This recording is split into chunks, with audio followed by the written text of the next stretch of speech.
para din sa mga nahihirapan mag-install ng center bracket for their Yamaha PG1. Actually, there is a scenario na pag in-unscrew mo to, may tendency na malaglag ito sa loob.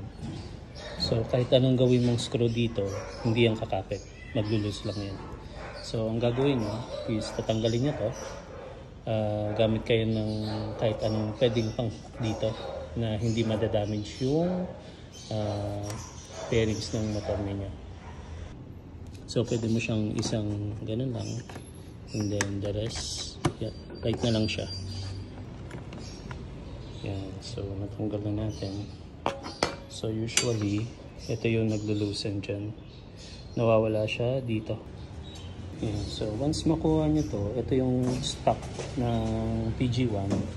Merong kasamang ganito si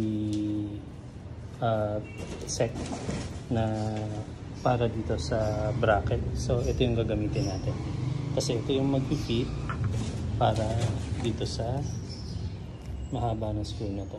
So ito yung gagamitin natin, saka ito. Ayan. So once makabit natin, balik na natin itong bearings. Push nyo na siya. Ayan. So okay na, kabit na natin to.